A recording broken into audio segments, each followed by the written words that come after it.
Seperti yang kita ketahui bahwasanya peradaban Romawi adalah salah satu peradaban yang terbesar yang ada di dunia.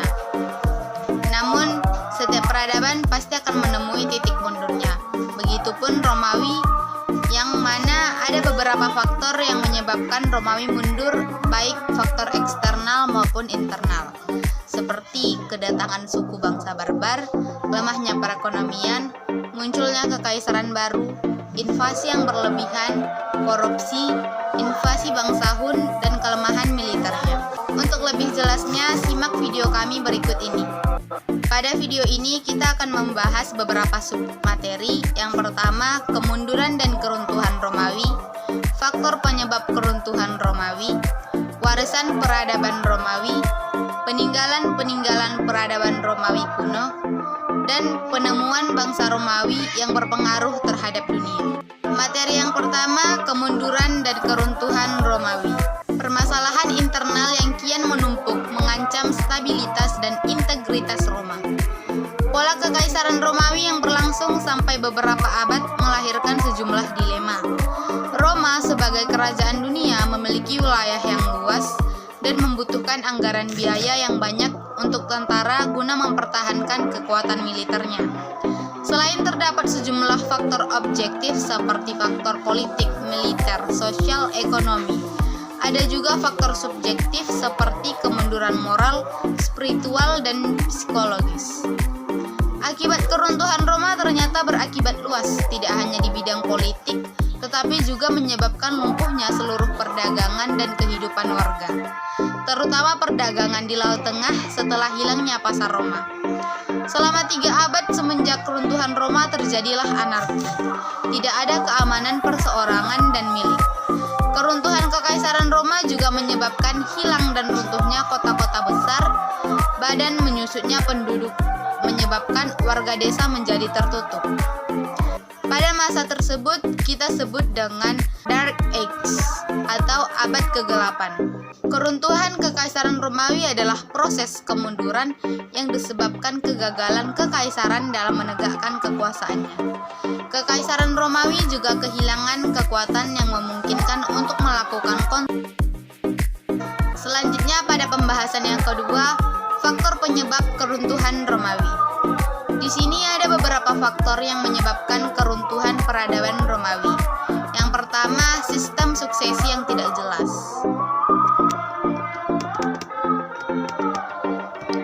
Augustus merupakan kaisar Romawi pertama. Sejak masa pemerintahannya, Augustus tidak pernah membangun sistem suksesi yang jelas yang menyebabkan berbagai masalah, seperti para suksesor yang mengakhiri pelayanannya kepada kaisar. Hal tersebut dilakukan supaya mereka bisa naik tahta setelah kaisar tersebut. Yang kedua, penurunan nilai mata uang dan inflasi. Penurunan nilai mata uang dan inflasi ini terjadi pada masa Kaisar Nero, di mana adanya krisis ekonomi pada masa pemerintahannya. Ia memutuskan untuk menurunkan nilai mata uang Romawi. Selain itu, ia juga mengurangi kemurnian koin Romawi dengan mengurangi jumlah logam mulia di dalamnya. Hal tersebut dilakukannya secara bertahap dan menyebabkan inflasi di kemudian hari. Faktor yang ketiga yaitu invasi barbar. Invasi dari suku barbar adalah gerakan bangsa Jerman yang dimulai sebelum 200 sebelum Masehi dan berlangsung hingga awal abad pertengahan. Invasi ini menghancurkan kekaisaran Romawi Barat dalam prosesnya. Bersama dengan migrasi Slavia, peristiwa-peristiwa ini merupakan elemen pembentukan distribusi orang-orang di Eropa modern. Dalam arti tertentu, kekaisaran Romawi telah dibarikan sebelum invasi barbar dimulai dengan sungguh-sungguh. Tanah yang dibiarkan kosong oleh populasi Romawi yang semakin menipis, dijajah oleh para imigran Jerman dan lainnya dari.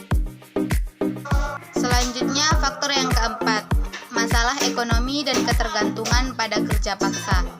Ketika Roma diserang oleh pasukan dari luar, kekaisaran ini juga mengalami keruntuhan ekonomi akibat krisis keuangan yang parah. Perang yang terus-menerus dan pengeluaran yang berlebihan secara signifikan mengurus kas pemerintahan. Kondisi ini diperparah oleh pajak opresif serta inflasi yang memperlebar jurang antara kaya dan miskin.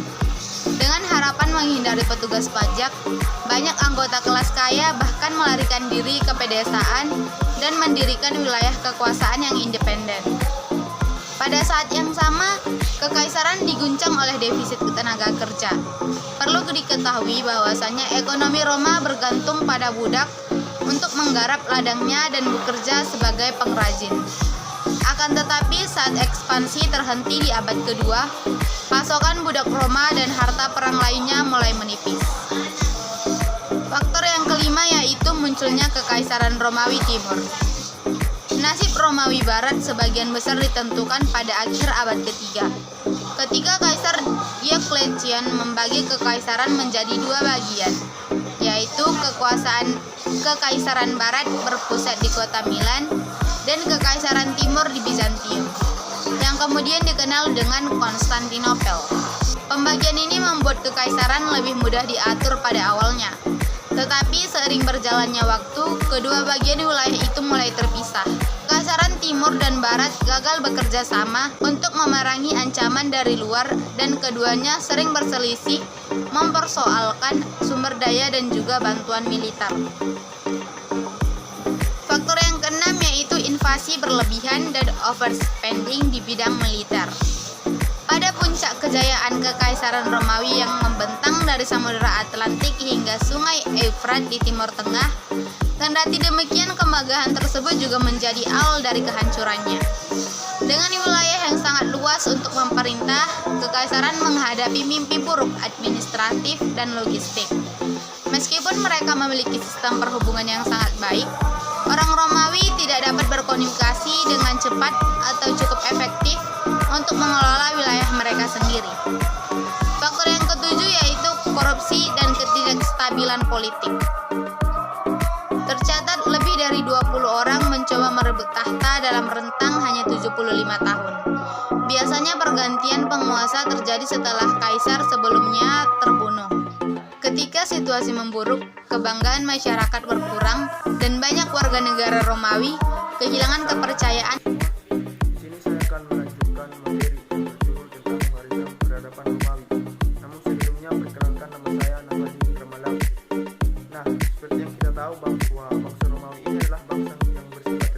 Terhadap kebudayaan luar, yaitu peradaban Helenik dari Yunani dan Helenistik atau campuran peradaban Yunani dan peradaban Timur.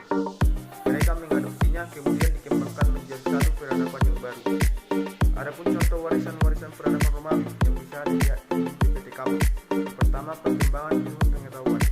Adapun bagian-bagian dari perkembangan ilmu pengetahuan ini seperti pengobatan, sistem angka, sanitasi, dan juga pelayaran. Pertama, pengobatan. Pencapaian ilmu pengetahuan Romawi kebanyakan terjadi dalam bidang pengobatan dan teknik. Sebenarnya dalam bidang sains, orang Romawi tidak begitu banyak berkontribusi karena bangsa Romawi pertama kali mempelajari ilmu pengetahuan dari bangsa Yunani. Makanya sebagian besar dokter Romawi berasal dari Yunani atau merupakan keturunan Yunani. Seperti bangsa Yunani, bangsa Romawi percaya pada 4 cairan tubuh, yaitu empedu hitam, empedu kuning, lendir, dan juga darah. Dan metode pengobatan dengan cara pengeluaran darah. Yang kedua, sistem angka. Bangsa Romawi tidak mengalami banyak perkembangan dalam bidang matematika, namun mereka berhasil menciptakan sistem penulisan angka mereka sendiri. Bangsa Romawi mempergunakan beberapa sistem berbeda untuk penulisan angka. Kadang mereka menulis angka seperti ini, seperti huruf I besar, dan juga huruf V dan lainnya. Di waktu mereka menggunakan angka Yunani. Contoh karakter dasar angka Romawi bisa teman-teman lihat di dalam PPT. Angka Romawi huruf I besar menandakan nilai 1, huruf I besar menandakan nilai 5. Untuk huruf X menandakan nilai 10, huruf L menandakan nilai 50, dan untuk angka 100 disimbolkan dengan huruf C, angka 500 disimbolkan dengan huruf D, dan angka 1000 disimbolkan dengan huruf M. Ketiga, sanitasi. Di kota-kota besar, orang-orang sering sakit karena minum air yang telah terkontaminasi kotoran manusia. Untuk menyelesaikan masalah ini, banyak kota di Romawi yang membangun akuaduk untuk menyediakan air bersih dari perbukitan di sekitar kota. Pemerintah juga membangun toilet umum. Ada juga toilet umum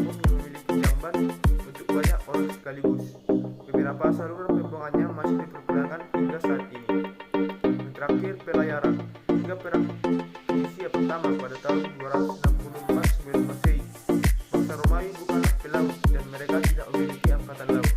Namun ketika mereka harus berperang melawan Kartago yang merupakan keturunan bangsa Fenisia yang merupakan pelaut tangguh, orang Romawi pun belajar cara membuat kapal dengan cara meniru kapal-kapal Kartago.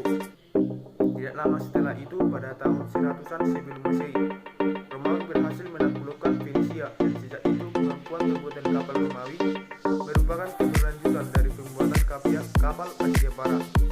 Para pelaut Fenisia tetap membangun kapal seperti sebelumnya, namun kini sebagai warga Romawi.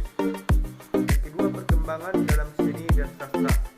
Dalam bidang seni, contohnya dalam seni patung, bangsa Romawi mengembangkan gaya realisme yang telah mereka warisi dari dunia Helenistik, baik praktek pemujaan maupun kegandrungan mereka untuk melakukan publikasi telah mendorong para kaisar untuk membangun tugu-tugu kemenangan dan patung-patung diri mereka, baik yang utuh maupun setengah badan, di tempat umum di kota Roma dan juga kota-kota lainnya. Para pembuat patung kadang membuat karya mereka sendiri dengan gaya realisme, misalnya seperti patung setengah badan Kaisar Vespasianus yang jelas dengan menyampaikan kekasarannya, intelijennya yang superior, dan kesenangannya akan humor. Persenian patung ini sering mengidealisasikan dan memuja mereka patungkan dengan gaya yang berlebihan. Adapun 8 seni patung yang kami paparkan di dalam buku. Baik, untuk warisan yang ketiga yaitu tentang perkembangan arsitektur. Salah satu hal yang terkenal dari bangsa Romawi adalah kehebatan mereka dalam hal arsitektur.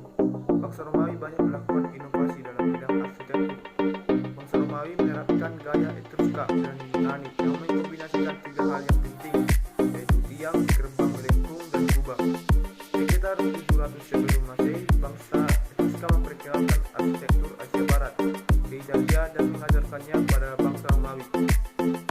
Kini tidak banyak arsitektur Etruska yang tersisa, namun banyak makan bawah tanah mereka yang masih ada, selain juga reruntuhan kuil-kuil mereka. Yang keempat, sistem ekonomi.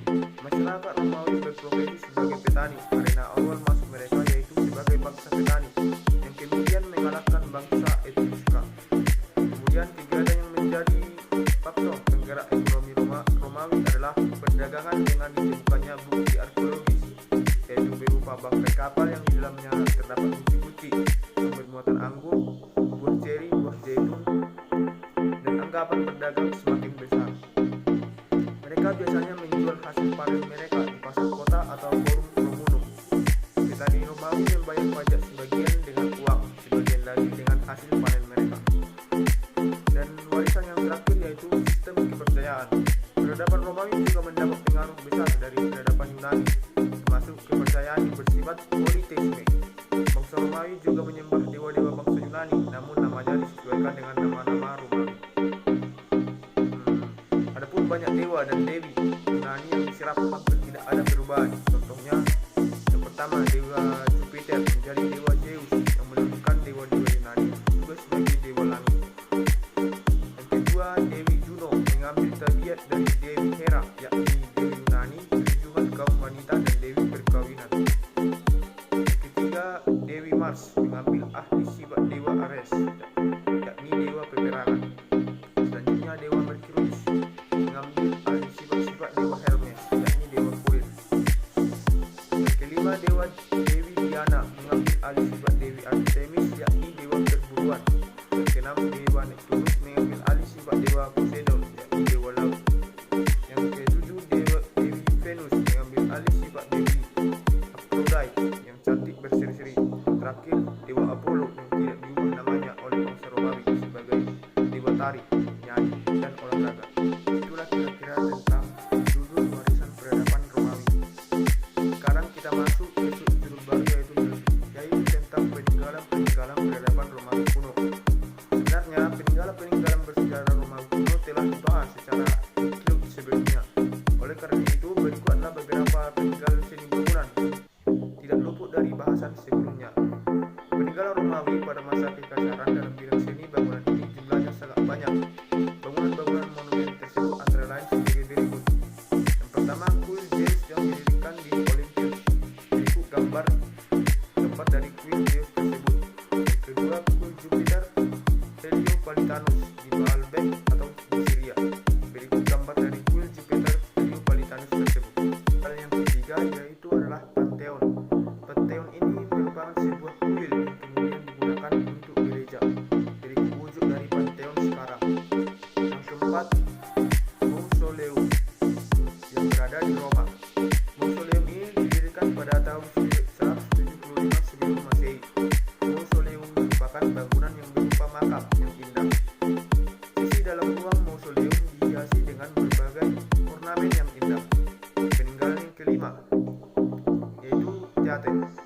Krater ini berada di Pompei, Salona, dan juga Asperados.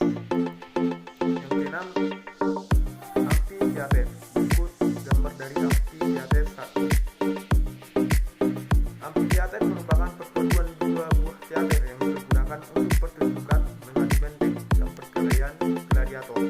Tempat duduk penonton berkeliling yang semakin ke belakang semakin tinggi.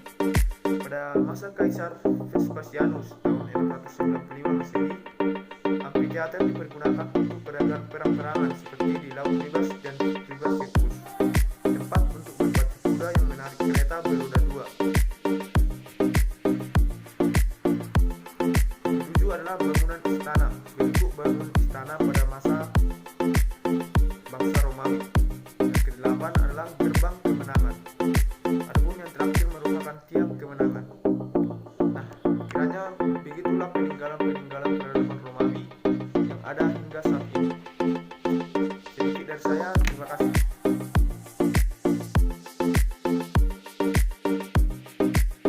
Perkenalkan, nama saya Selvi Agustinawaro.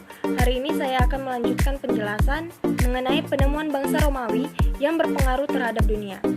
Kekaisaran Romawi memainkan peranan penting dalam peradaban kuno di Eropa, yang pada perkembangan selanjutnya akan sangat berperan dalam membentuk peradaban Barat. Ketika Kaisar Konstantin dari Romawi memutuskan memeluk agama Nasrani, maka hal itu menjadi titik sentral dari perkembangan agama Nasrani di seluruh Eropa. Peranan kebudayaan Romawi dalam membentuk peradaban Barat hanya mampu disaingi peranannya oleh pengaruh kebudayaan Yunani. Berikut 10 penemuan terhebat Kekaisaran Romawi yang tercatat dalam sejarah. Yang pertama, saluran air atau water system. Saluran air Romawi. Romawi mengoperasikan saluran air dalam suatu jaringan yang besar. Jaringan tersebut mengalirkan berjuta-juta galon air. Saluran air menjadi sangat krusial karena melalui persediaan air akan menjamin pasokan air bersih di kota-kota milik Romawi. Memiliki saluran air sepanjang 91 km, maka saluran air milik Romawi saat itu merupakan yang terpanjang pada zaman kuno. Saluran air menyediakan air untuk minum, sanitasi, dan mandi bagi warga Romawi. Dengan demikian, kehadiran saluran air bagaikan urat nadi bagi Kekaisaran Romawi. Pengoperasian saluran air menggunakan konsep sifon terbalik. Penemuan konsep sifon terbalik ini merupakan suatu kejeniusan karena melalui konsep tersebut air bersih dapat disalurkan ke berbagai tempat. Yang kedua, beton. Para teknisi Romawi telah menemukan beton sejak 2000 tahun yang lalu, dan bangunan megah yang dapat menjadi contoh paling konkret adalah kuil Pantheon. Kuil Pantheon seluruhnya dibangun oleh beton. Keunggulan beton adalah ia dapat dibentuk, sehingga dengan beton bangsa Romawi dapat memulai membentuk lengkungan maupun kubah. Yang ketiga, sistem jalan Romawi. Salah satu contoh sistem jalan Romawi di kota Pompei. Penaklukan Romawi terhadap wilayah-wilayah di seantero Eropa dan sampai ke bagian utara Afrika memang sama sekali bukan omong kosong. Demi mencapai penaklukan tersebut, Romawi membutuhkan sarana infrastruktur yang memadai. Sering kita tidak sadari, tetapi Romawi telah membangun suatu sistem jalan yang memungkinkan mereka melakukan gerakan pasukan yang efektif. Total Romawi telah membangun sistem jalan sepanjang 4.000 km. Jalanan-jalanan tersebut telah menghubungkan 113 provinsi yang dimiliki Kekaisaran Romawi. Yang keempat, polis patos. Polis patos milik Romawi. Polis patos dalam bahasa Latin berarti beberapa katrol. Secara umum, polis patos merupakan rangkaian derek yang menggunakan gear untuk menggerakkan katrol. Polis patos membawa Kekaisaran Romawi mampu membangun banyak hal. Mekanisme polis patos menggunakan perputaran jangkar besar, lalu perputaran jangkar besar menghasilkan putaran horizontal. Putaran horizontal berfungsi sebagai kerekan yang mampu mengangkat beban. Dan yang kelima, kincir air barbegal. Mekanisme kerja kincir air barbegal. Kincir air barbegal yang terletak di Fourvière, bagian selatan Prancis merupakan suatu penemuan yang sering disebut sebagai pusat konsentrasi kekuatan mekanik terhebat yang diketahui pada masa kuno. Bangsa Romawi mampu membangun kincir air barbegal dengan memiliki 16 kincir air yang mampu mengalirkan 33 galon air per detik. Kincir air mengalirkan air dari atas bukit ke bawah dan melewati desa. Dan yang keenam, tambang perak Rio Tinto Terowongan Nemi. Para turis sedang berpose di Terowongan Nemi yang berada di kawasan Lazio. Terowongan Nemi dibangun pada tahun 5000 sebelum Masehi dan sampai sekarang 2500 tahun kemudian masih berdiri kuat. Kekaisaran Romawi membangunnya di sebelah selatan kota Roma. Yang kedelapan adalah Waduk Basilika. Waduk Basilika di Istanbul, Turki.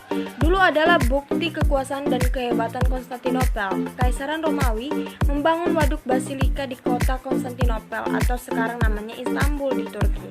Waduk itu menjadi bukti kekuatan Romawi dalam sistem pengairan.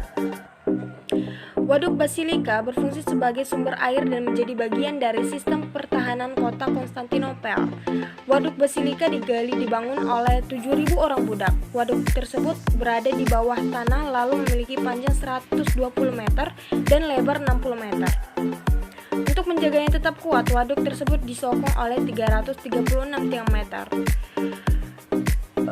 Keberadaan waduk sangat krusial karena membantu mengedarkan 22 juta galon air per hari di dalam kota Konstantinopel. Dengan demikian, sejarah mencatat bahwa Waduk Basilika yang dibangun pada abad ke-6 Masehi merupakan suatu cikal bakal sistem pengairan modern. Dan yang ke-9, Jembatan Sungai Rhine. Jembatan Sungai Rhine dibangun oleh Julius Caesar pada tahun 55 sebelum Masehi. Kaisar membangun jembatan tersebut dalam rangkaian penaklukannya, terutama saat itu menaklukkan suku Germanik atau saat ini masuk dalam wilayah Jerman. Saat itu usaha pasukan Kaisar terhambat Sungai Rhine. Kaisar kemudian memilih tidak untuk memutar jalan, malahan ia memerintahkan pasukannya untuk membangun jembatan untuk menyeberang ke sisi lain Sungai Rhine, melakukan sesuatu yang seperti mustahil pada saat itu. Jembatan Sungai Rhine kemudian dibangun sepanjang 400 meter dan berdiri di atas kedalaman Sungai Rhine yang mencapai 9 meter. Jembatan menggunakan bahan kayu, derek, kayu, dan pasak, dan melalui improvisasi, pasak-pasak kayu yang besar ditanam sampai ke dasar sungai. Pasak-pasak tertanam tersebut yang nantinya menjadi fondasi bagi lapisan-lapisan kayu yang diletakkan di